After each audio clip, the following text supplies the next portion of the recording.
it's Jessie Spin.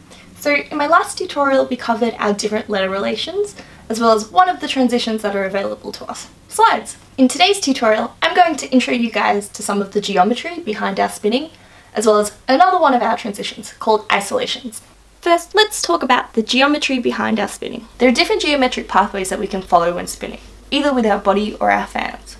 This is a helpful concept that isn't just limited to tech fans, but utilised across all prop spinning. First, imagine a big plus sign in front of you, the centre point being your chest. Now imagine a cross over that, then a diamond, a square, and a big circle. This is our basic geometric framework.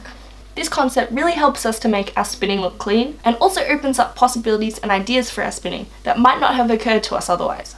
For example, opening our minds to new ways of linking moves. As we progress through today's tutorial, you'll see this geometry in action. Second, let's learn about isolations. An isolation occurs where part of our fan remains still, while the rest of our fan moves. We can isolate our fan handle, the centre of our fan, or any of our wicks. Today we're going to cover a simple linear wick isolation, starting with palms facing inwards. Here we are isolating the centre of our fan. To do this, I like to think of magnets connecting each of my respective wicks together, so that my fans are mirroring one another. Also note how our fans start in W relation at the bottom, move through X relation, up to a W relation at the top.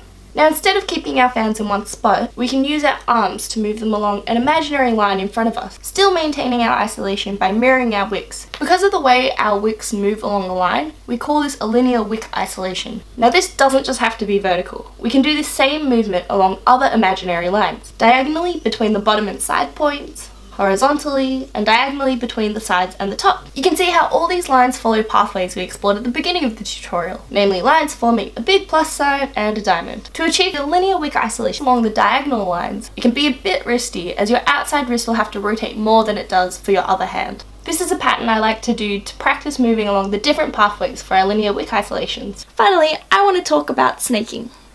With palms still facing inwards, starting W at the bottom to the side. Now we can do the linear wick isolation that we've just learned, but this time our fans are moving along a diagonal line so that we finish in a W in the opposite top corner. Here we keep our fans static and simply move our arms across like we're drawing a rainbow. We can now isolate our fans to the opposite bottom corner, and here our arms move across just as we did at the top, but this time as though you're drawing a happy smile. And you can see we're back at the beginning. Once more, we can see the geometric pathways our fans are using across and the top and bottom quarters of our big circle. When you're feeling comfortable connecting these motions, you can start to round out the corners so that your fans are isolating along an imaginary figure of 8. One variation of this is behind our back. As we draw a happy smile in the fourth part of our movement, bring your outside arm behind your back instead of in front of you, doing your best to maintain a W shape with your fans. Once you reach the other side, you should be able to linear wick isolate your fans along the same diagonal line we did earlier, though it may feel more like you're isolating on the spot. I find it helpful to turn my body away from my fans and lean back a little bit. I find this helps create space for your fans to isolate in front. I find these isolations are really good to do during a burn when your fans are feeling a little bit too hot, because the fire doesn't get too close to your body.